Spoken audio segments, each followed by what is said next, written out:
vjen mirë që shokat shumë të pranishëm dhe besoj që të gjithë jeni lexues të Recep Qosis.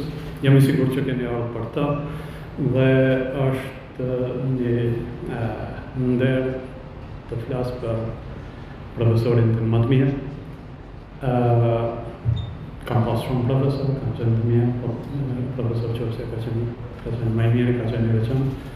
Nuk në ka dhënë mësim vetëm leksione letërsie, leksione estetike, po në ka mësu si t'jemi edhe të guximshëm. E patjetër që përshëndes kryeministrin, ministrin, ministrat, ambasadorët nga zyra e greke, si quhet zyra greke. Jo ambasadën, se s'na ka njërë, të të në njërë të shpik.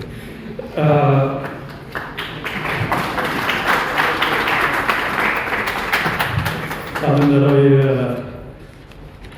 Afniun për leximin e testamentit. Afniu për ndryshe ka luajtur edhe në filmin televiziv Sfinga e gjallë, Valja e çmendur. Domethënë filmi është quajtur Valja e çmendur. Ju falenderoj të gjithëve, e parë dikun edhe Ilir Shaqirin, profesori ka dashur shumë, kështu që e përshëndes. Ju përshëndes se të gjithëve po ju ljo mund të vi me emra. Dhe po i shoh një djalë atje që ka emrin Xhezairi, e ka prej Xhezairit Gjikës. Shpresoj ta ndjek rrugën e tij, po jo fatin e tij.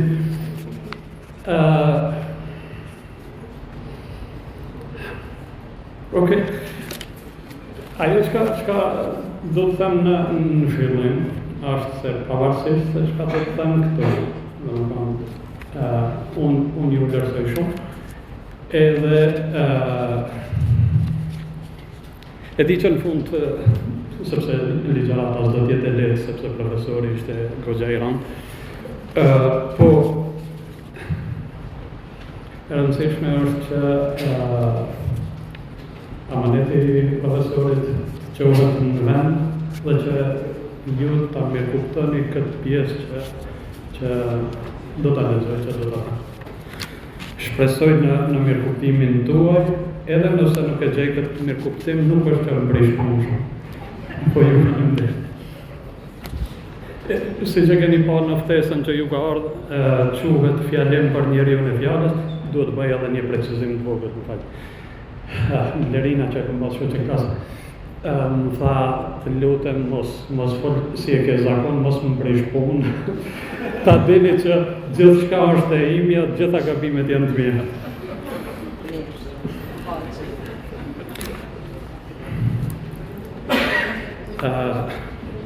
Zonja dhe zotërin, jemi mbledhur sot këtu për ta nderuar shkrimtarin Recep Qosja, këtë figurë unike të kombit shqiptar.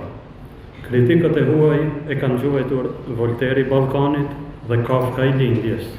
Disa kritikë shqiptar e kanë konsideruar si kritikun më të madh shqiptar. Robert Elsi e konsideronte si njërin ndër kritikët më të mëdhenj të Ballkanit. Ismail Kadare e çmonte si shkrimtarin më të madh shqiptar që jeton jashtë Shqipërisë shtetërore. Ibrahim Rugova thoshte se Recep Qosja ka zgjidhur probleme vitale për letërsinë shqipe. Sabri Hamiti mendonte se Recep Qosja e ka shpëtuar letërsinë e Kosovës duke e përmbysur realizmin socialist që vinte nga Shqipëria, ndërsa Ali Aliu që çuditej se si ka mundësi që edhe librat kritik të Qosjes lexoheshin më shumë se romanet e autorëve të tjerë, thoshte për romanin e parë të Qosjes se ai është një fenomen i ri dhe unik, dhe shtonte se ai roman ban trajtimin më të thellë dhe më kompleks deri më sot në prozën tonë. Dhe si që dini, s'mund të thuhet se të gjithë këta ishin miq të tij, por mund të thuhet se përballë vlerave të tij, në momentet caktuara, ata i tejkaluan mospajtimin. Pas gjithë këtyre vlerësimeve, unë s'di çfarë të shtoj, edhe pse mendoj se e kam njohur më mirë se të gjithë këta së bashku. Ajo që më pengon psikologjikisht është se më vinë ndërmend dy fjalime të famshme. Ai i Dostojevskit për Pushkinin dhe ai i Viktor Hugoit për Voltaire. Më kujtohet që një ditë pothuajse gjithë ditën kemi folur për këtë fjalimin e fundit, me që ai e adhuronte Hugoin dhe Voltairin dhe krejt letërsinë frangëre. Teksa e dëgjoje duke folur me aq pasion për atë fjalim, s'kishe si të mos mendoje se sa bukur do të ishte të vdesje ti i pari, se kështu ai do ta çante fjalimin për ty. Por Recep Qosja zgjodhi të ikte Tinës, duke ma lënë mua këtë përgjithësi. Dhe unë tash në mungesë të oratorisë së tij duhet ta nis fjalimin me kërkim falje për intonacionin, pengesat, gjestet e kudiun. Gjithsesi faji nuk është i imi, po i atij që iku duke ma lënë kile këtë fjalim. Dhe sot këtu do të flas për atë si person, jo për veprën e tij. Prandaj nuk do të ndalem te romanet me të cilat sodhin një poetik të re në letërsinë shqipe, te dramat me të cilat u kthyen në një Camus të teatrit ton, as te studimi më i mirë deri tash për romantizmin shqiptar, është ai libri që është aty. Madje as te veprat publicistike dhe polemike me që jemi aq të familiarizuar me to. Nuk e ndjej nevojshme theksoj që ai lexonte, punonte, shkruante më shumë se krejt Departamenti i Letërsisë Shqipe, më shumë se krejt Instituti Albanologjik dhe më shumë se krejt Akademia e Shkencave dhe Arteve të Kosovës, për të mos thënë më shumë se të gjitha këto së bashku. Edhe pse këtu e do rendi që unë ta lavdroj, do t'i përmbahem këshillës së tij të para 20 vjetësh, kur pa ta shkruar një tekst të gjatë për romanin Nata është dita jonë. Këshilla e tij ishte: ti shkruan mirë, po mos shkruaj mirë për mua, se kështu do t'i mbyllësh dyert vetes.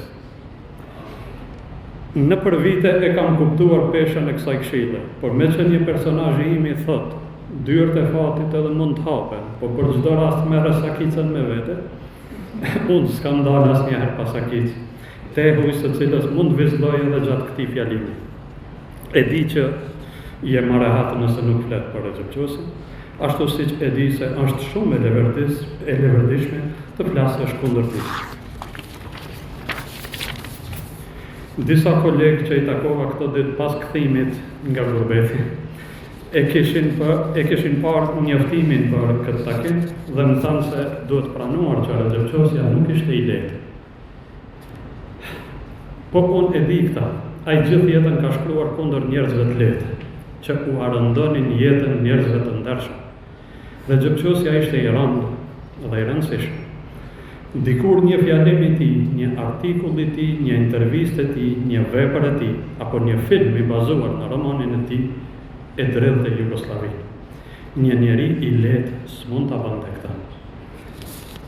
Edhe para se ta njehja nga librat, e dija që ky njeri ishte i rëndësishëm. Në vitet 90 të shekullit të kaluar, në kohën e lajmeve apo në kohën e emisioneve serioze, bëhej rrëmuje madhe në lagje. Burrat bërtisnin teksa përpiqeshin të rregullonin antenat e televizorëve mbi kulme. Ne për fat mirë kishim një antenë dhome, po për fat të keq një televizor që nuk thelloi pa ja dhënë dy shuplaka. Si fëmijë, natyrisht më interesonin vetëm filmat e vizatuar, ndonjë këngë huaj dhe tektok ndonjë film. Atëherë, derisa të rriturit shanin e mallkonin antenat dhe derisa grushtonin televizorët, e kuptoja që diçka serioze pritej. Atëherë kam parë për herë të parë profesorin duke folur për situatën aktuale dhe nga vëmendja me të cilën e dëgjonin të rriturit, e kuptoja që ai njeri ishte i rëndësishëm.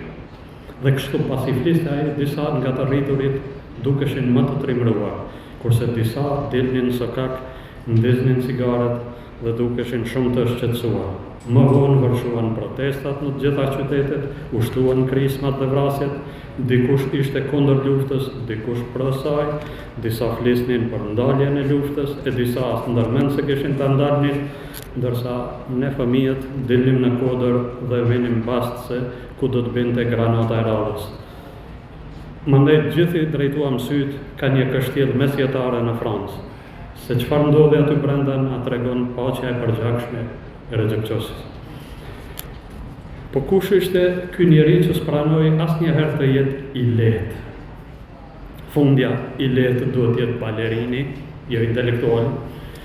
Recep Qosja ishte një djalë që erdhi nga një fshat shqiptar i Malit Zi për t'u arsimuar në Prishtinë.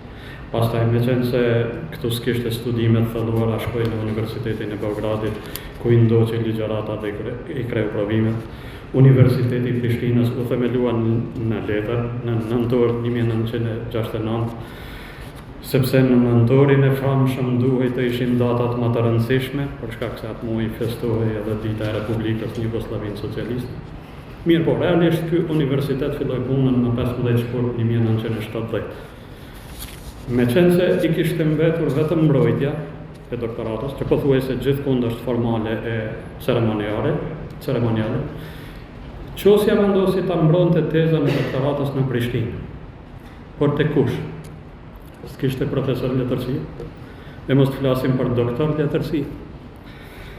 Me tezën e doktoratës në përduar, ai kërkonte komision, derisa u bëja e pa që doktorata e tij është më e nevojshme për universitetin se sa për vetë kandidatin.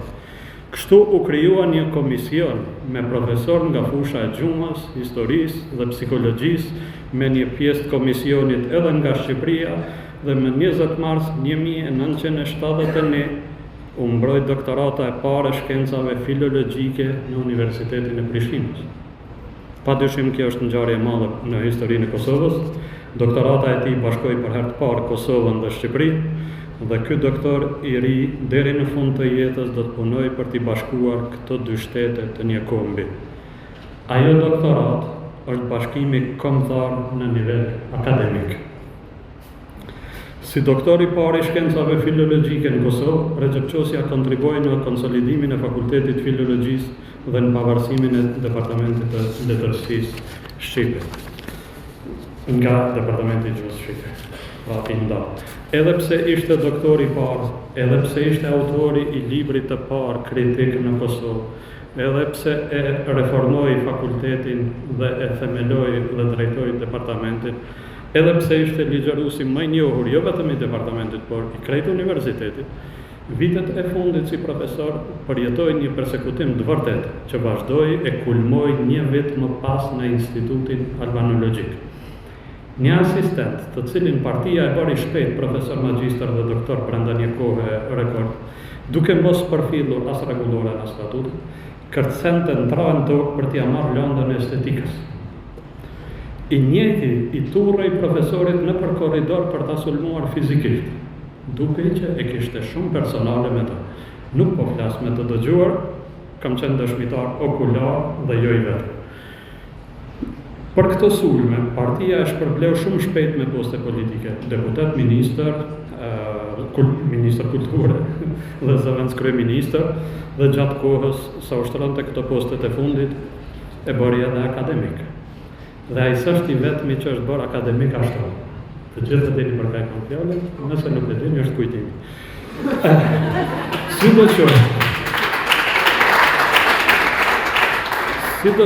Qosja e la fakultet, i mora përgjithësit Qosja e la fakultetin dhe shkoi në institutin e tij, të cilin e kishte marrë si kazermë ushtarake, dhe e kishte kthyer në objekt normal për shkencë. Ju e dini se Instituti Albanologjik i Prishtinës u themelua më 1953 dhe u mbyll më 1955. Por të rithemeluar më 1967, kur edhe u hap një konkurs ku aplikoi Recep Qosja, i cili si studenti i dalluar dhe si emër i njohur tashmë me publikime në shtypin e kohës, u pranua. Më vonë aty u zgjodh drejtor dhe punoi si punonjës shkencor deri në moshën 70 vjeçare, kur i thyen zyrën, e larguan, i ndrruan bravën, i hodhën ndërshkrimet dhe librat në thas plehash. Disa këtu mund të mendojnë se kjo ka ndodhur gjatë regjimit serb. Jo, kjo ka ndodhur në vitin 2007, kur ministri i arsimit, Hakim Veliu, solli një drejtor nga Shtimja për ta larguar Recep Qosin. Pas presionit të madh, po ishte nga Shtimja. Pas presionit të madh mediatik në Kosovë dhe Shqipëri, këtë drejtor që e largoi Recep Qosjen dhe që vinte nga fusha e sociologjisë, për ta drejtuar Institutin e Albanologjisë, e largoi kryeministri atëhershëm Agim Qeku, i cili e ktheu qosjen në Zyrë, ku punoi deri në fund të jetës. Para pak javash e pash lajmin që kryeministri Kurti dhe ministri Hajrullah Qeku e kishin vizituar institutin dhe kishin premtuar muzealizimin e zyrës së profesor Qosjes. Uroj të mos jetë vetëm deklarat, se këtu shpesh thuhen e nënshkruhen fjalë që pastaj harrohen. Shpresoj që ta realizojnë. Nga ajo zyrë ka ndalë mira faqe që ja zbardhin fytyrën shteteve tona dhe kombit tonë. Nga ajo zyrë ka dalë edhe romani Vdekja më vjen prej syve të tillë, që për 51 vjet, domethënë deri në vitin e kaluar, ka qenë romani më i përkthyer nga Kosova. Si vjet e kam marrë unë, po jam zonë si tik. Prova e parë për ta shpërblyë Recep Qosjen është bërë në vitin 2010, kur ministri i arsimit, Rambuja, ndau një buxhet për botimin e kompletit të veprave të tij, një botim që u përfshin në 29 vëllime. Është diskutuar shumë honorari që është ndarë për autorin, prandaj dua ta përmend këtu, sepse është koha ta sqaroj. Besoj se gjithë doni me ditë këtë. Se është fort tepër. Në vitin 2019, një OJQ e quajtur Admovere ka bërë një hulumtim kinse për institutin, po me fokus te Recep Qosja. Ju mund thoni se ky hulumtim i kësaj OJQ-je është botuar nga Integra dhe është financuar nga KFOS, Kosovo Foundation for Open Society, dhe se të gjitha janë fort të lidhura me një OJQ tjetër të quajtur KEC, Kosovo Education Center, që udhëhiqet nga djali i Syria Pupovcit, i cili, siç e dini, ka qenë një farë Danioli i Shirkës, dhe është ndër personazhet më negative në ditarin prej 5435 faqesh të Recep Qosjes. Por edhe pse keni të drejtë të mendoni kështu, unë s'do doja t'i përmendja këto gjëra të gërditshme. E di që e keni parë se kjo Admovere që ka shfrytzuar si hulumtues një djalë të ri, e që ka si autor një analist e aktivist, konstaton dhe alarmon se Recep Qosjes i janë dhënë 120.000 euro dhe bën pyetje. Pse ka qenë i rëndësishëm botimi i këtij kompleti? Zakonisht, i dituri nuk përgjigjet në pyetjen e idiotit, prandaj me qenë se ju e kuptoni gjithë rëndësinë e atij kompleti, unë s'do të marr mundin të përgjigjem OJQ-ve të tilla. Por po e sqaroj shifrën e honorarit, sepse ashtu siç e kanë nxjerr këta, edhe ju do të jeni shokuar. Një honorar me atë shifër duket i madh. Po unë po ju them se po të ma jepnin mua, do t'i shaja rënd dhe do t'i padisja me njëherë. Pse? Sepse kompleti ka gjithsej 13.000 faqe. 13.000 faqe. Por kthyesi më i lirë paguhet 10 euro për faqe. Më i lirë, po flas, se zakonisht për 20-25. Pra, 13.000 faqe herë 10, sa bën? 130.000. E Qosja atë kaq s'është pagu.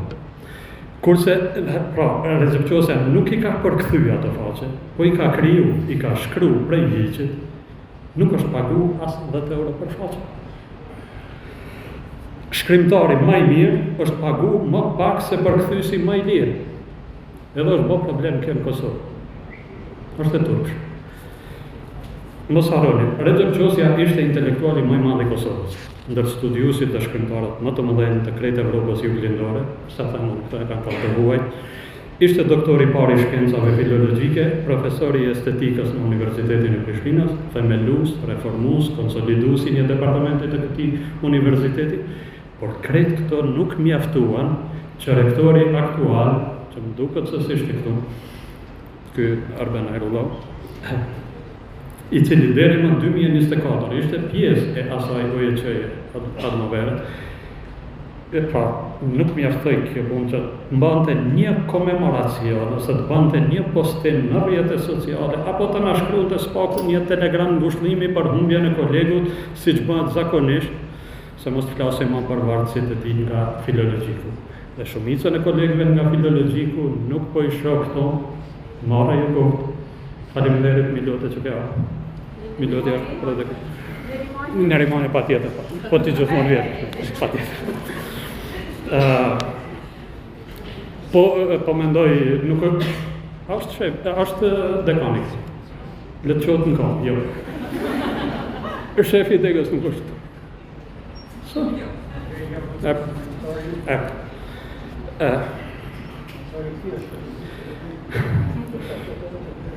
Po është profesor Vinca, se po e të gjejtë ndërhy. Po, mentori, fatit të mjerit.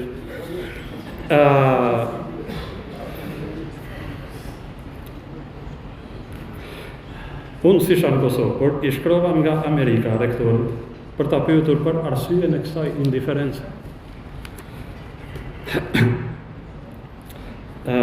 Shqetësimit tim për këtë indiferencë, ai ju përgjigj me indiferencë. Ai, siç thoshte Recep Qosja, mund të sultanoj e të mos i plas për askën, sepse mendja i a thot se me që ka nderuar kryeministrin dhe presidenten në mënyrë ceremoniale me alumninderi, tashmë ka fituar imunitet dhe s'ka që ka i bankush. Po, le të jetoj i lumtur në turbin e vetë, se ne që jemi profesor, s'na ka hije të arrahim rektorit. S'ka lidhje pse ai nuk e ka nderuar, qoftë edhe për protokoll. Ai bëri arbitrarisht një statut të cilin mjerisht e votoi kuvendi, e për këtë kuvendi një ditë do të turburohet. Dhe falat i statutit që e ndëshkon, sidomos Departamentin e Letërsisë Shqipe, kemi student që presin prej vitesh për të doktoruar me temë mbi romanet dhe kritikën e Recep Qosjes, sepse edhe pse i kanë shkruar nga 300 faqe, ja kërkojnë edhe një 3 faqe në një revistë çfarëdo në Skopus që kushton parapërsisht 2000 euro.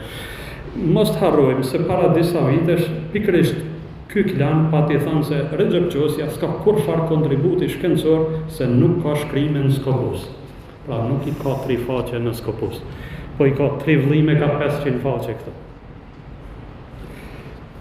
Në librin Pushteti i korruptuar, të botuar në 2016, Recep Qosja flet edhe për këta shpëtimtar të universitetit, që deri dje shkruanin parulla në mure, Bologna në shpageta, jo në universitet, kurse tash i kanë hangër fjalët si shpageta dhe e duan në universitet, ani pse as Bologna nuk e thot këtë që e kërkojnë këta hipokrit. Në atë libër, Qosja sugjeron të lexohet eseja e famshme Vdekja e ngadalshme e universiteteve e Terry Eagleton, i cili thot se universiteti modern po vdes ngadalë si institucion kritik dhe po bëhet më shumë biznes se sa vendi dijes. Qosja alarmon që të ndalet kjo gjendje, se universiteti s'është pazar, po mjerisht këta në vendimmarrje i kanë veshët me dy. Në Amerikë, në universitetet më të mira, nëse profesori ka libra studimor, askush se lyt për artikuj, sepse artikuj shkruajnë ata që s'mund bëjnë libra. Ndërsa këto thonë se monografia me rreth 1500 faqe zvlen nëse autori s'ka botuar në platformën e tyre, ku në një artikull kacavaren si majmun 4-5 profesorë. Recep Qosja nuk ka punime në Skopus, vërtet. Po aty kanë 2 rektorët e fundit, në të cilët ai para fundit, para pak kohësh botoi një artikull ku i jep mend Palestinës si të mbrohet nga Izraeli, duke krahasuar këtë fundit me Serbinë. Me këso skandale krajnohemi ne, jo me veprën e Recep Qosjes, i cili si një djalë i ri nga një fshat shqiptar, që tash i përket Malitzi, erdhi në Prishtinë me një çantë në shtëpi dhe bëri histori. Sot ndoshta keni dyshime, po kur bashkimi kombëtar të ndodhë, ka e do të ndodhë një ditë, jo në bëhe po këto, se unë jam politikan për të ashtu, shqiptarët do ta kuptojnë se kush ishte babai i kombit. Tash për tash, kemi këtë shtet, por ky shtet, për Qosjen, për mua dhe për shumë të tjerë, është një projekt i pakryer. Do të kryhet çysh e ka shkruar Zoti dhe çysh e ka shkruar Zoti Qosja te strategjia e bashkimit kombëtar.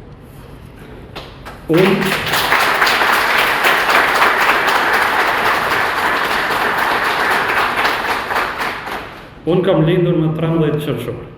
fiks 104 vjet pas konferencës së Berlinit, e cila ka bërë padrejtësinë më të madhe ndaj trojeve shqiptare, duke mos i njohur si njësi politike më vete, rrjedhimisht duke u dhënë Serbisë, Malit Zi dhe Bullgarisë territoret shqiptare. Sot shqiptarët na nga Shqipëria na konsiderojnë neve ndryshe nga ata. Ne gjithashtu themi çka lypin këta të Malit Zi këtu, ndërsa shqiptarët e Serbisë dhe Bullgarisë, së quajtur Maqedonia e Veriut, prej vitesh si konsiderojnë pjesë tonë. Më falni që e personalizoj, po s'kam si e shpjegoj ndryshe mënyrën se si reflektohet Bashkimi Kombëtar tek unë, që jam student i fundit i strategut të Bashkimit Kombëtar. I fundit edhe Blerina ka qenë në gjenerat në mund, po më kam pasur temën e diplomës të ka. Kam të drejtë, them kështu. Unë vi nga Kaçaniku, që është në Kosovë, i njohur për betejën e famshme të udhëhequr nga Idris Seferi, që vinte nga fshati Sefer, që është tash në Serbi. Jam rritur mes vendlindjes dhe Shkupit, që konsiderohej kryeqyteti i shqiptarëve, por që sot është në të ashtu quajturën Maqedonia e Veriut. Partnerët me të cilat kam kaluar jetën më shumti i kam pasur nga Shqipëria. Profesorin tek i cili kam diplomuar e kam pasur nga Mali i Zi. Pra, unë jam harta e coptuar e Shqipërisë etnike.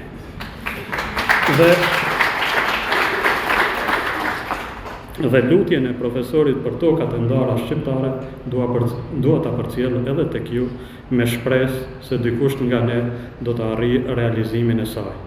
Pra, këto troje të ndara, siç thoshte ai, u bashkofshin e u bekofshin.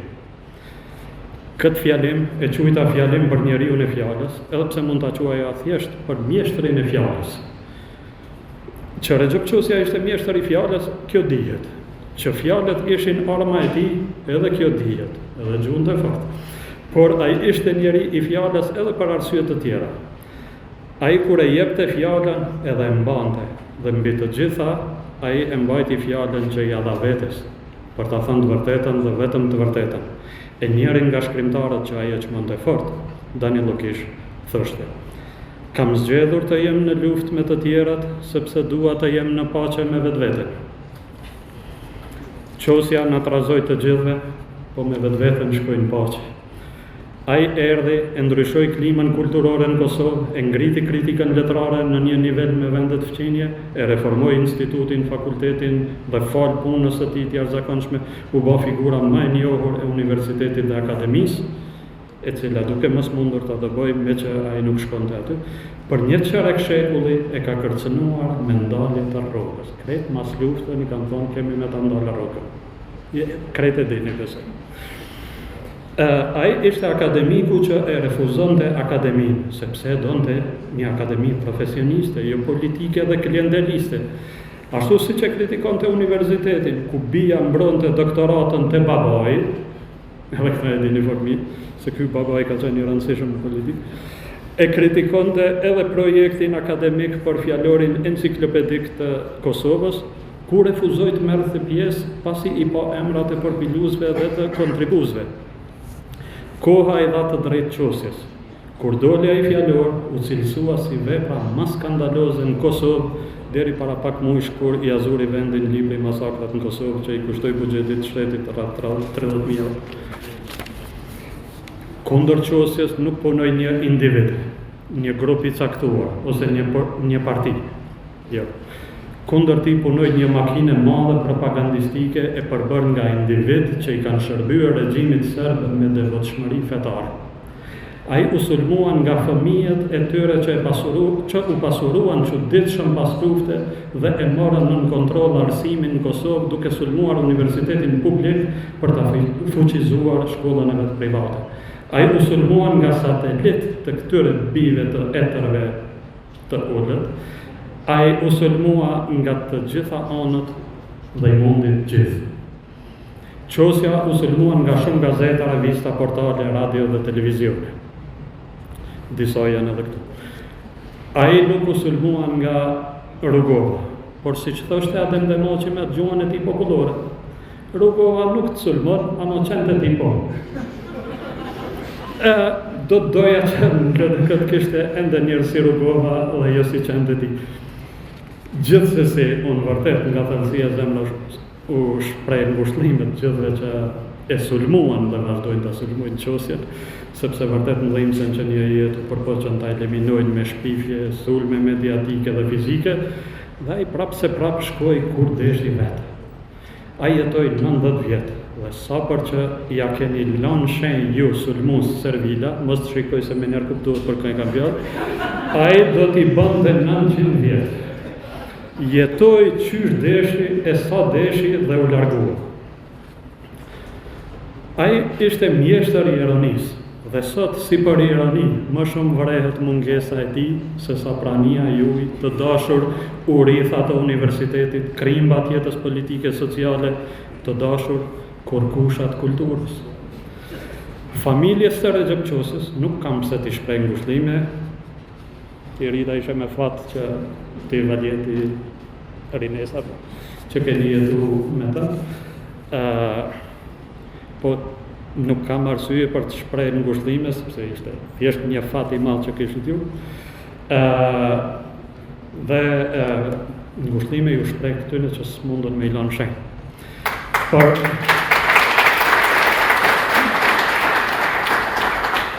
Për vlerën e tij kam folur në librin Parabola postmoderne.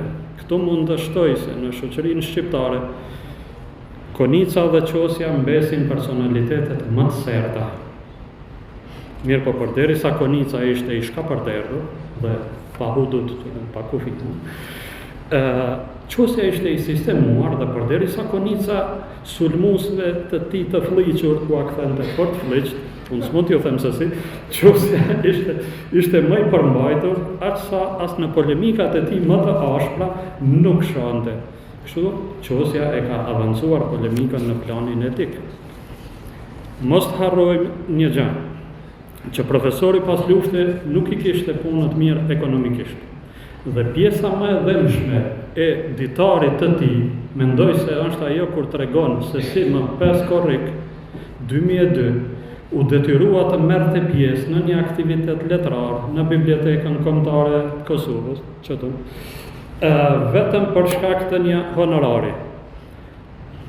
Po e citoj, duke qenë i parrog unë dhe e parrog gruaja ime shpresa, ja duhet pranoj edhe kësi për urimi, për një honorar turprus prej 250 eurosh.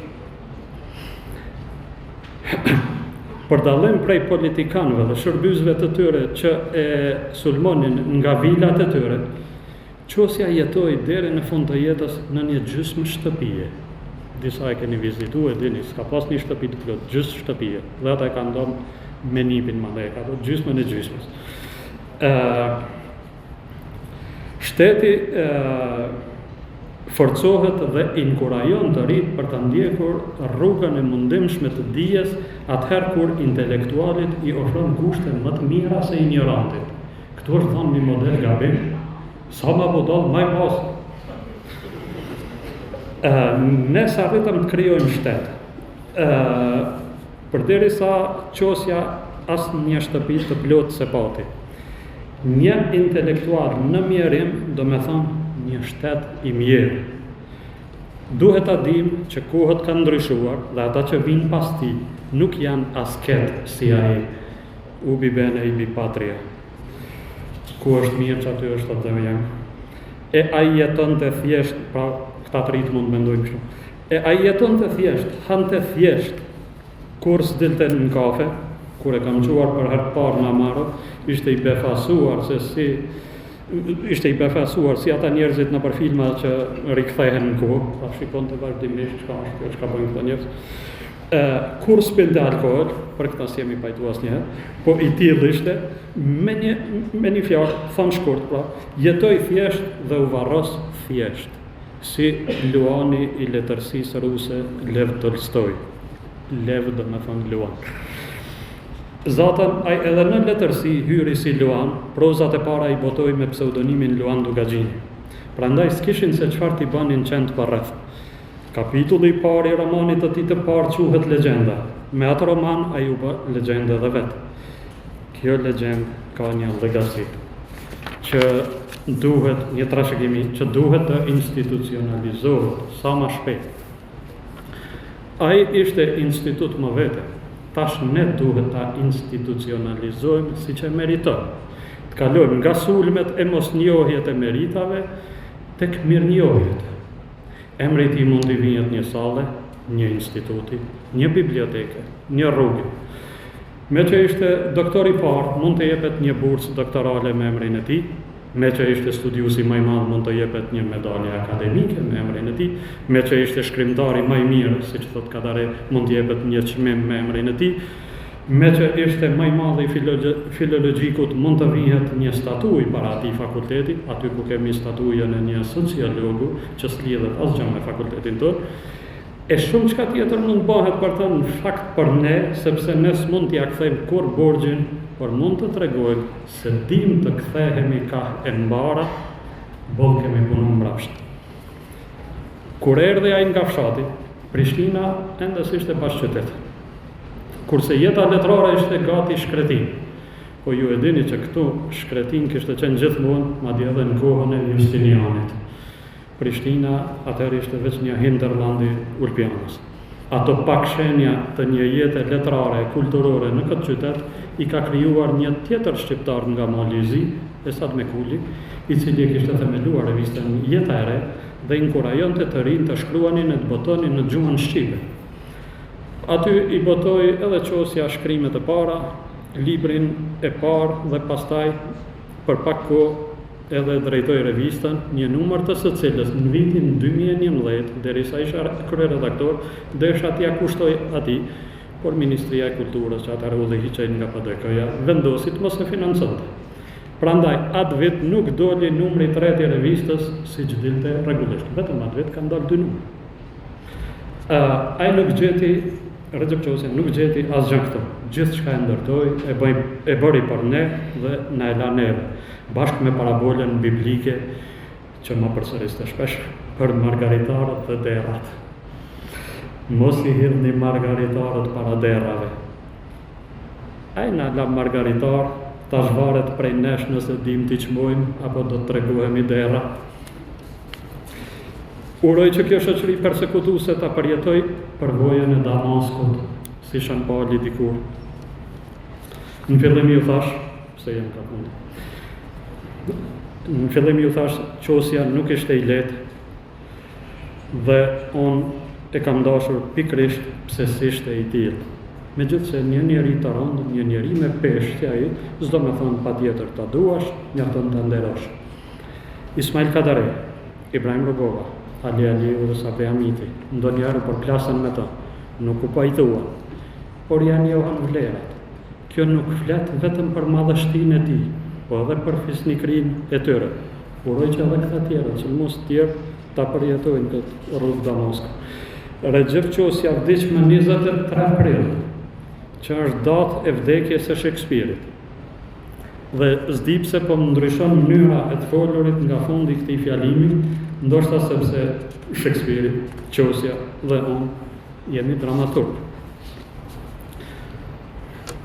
Miq Dardan, bashkëqytetar, më dëgjon. Kam ardhur ta kujtoj, jo ta lavdëroj Çosia. E keqja që bëjnë njerëzit jeton pas tyre, e mira shpesh u varroset bashkë me eshtrat. Kështu mbradlet jetë edhe me Çosia. Burra fisnik ju kanë thonë se Çosia ishte ambicioz. Nëse ishte kështu, ky ishte një faj rënd dhe Çosia e ka paguar shtrenjt. Këtu, me lejen e atyre burrave, sepse ato burra janë të ndershëm, po ashtu janë gjithë janë njerëz të ndershëm, kam ardhur të flas në përkujtimin e Çosias. Ai ishte mësuesi dhe miku im, besnik dhe i drejtë ndaj meje. Po do burra thonë se ishte ambicioz, dhe ata burra janë të ndershëm. Ai ka sjellë shumë ide në Prishtinë, prej tyre s'përfitoi gjë, por ia la dhëut. A ju duket kjo ambicie? Kur ky popull çante, edhe Çosia çante. Ambicia mendoj se është më e ftoftë se kaq. Megjithatë, ata burra thonë se ai ishte ambicioz, dhe ata janë njerëz të ndershëm. Ju e keni pa ose dëgjuar që kur në vitet 90 i ofruan kurorën për ta udhëhequr këtë vend, ai e refuzoi. Ai ishte kjo ambicie. Megjithatë, Ata burra thonë se ai është ambicios dhe sigurisht ata janë njerëz të ndershëm. Unë nuk flas për t'i kundërshtuar ato që thonë ata, por flas për ato që di vetë. Ju e keni dashur dikur, edhe për arsye të vogla. Çfarë ju ndalon ta nderoni tani?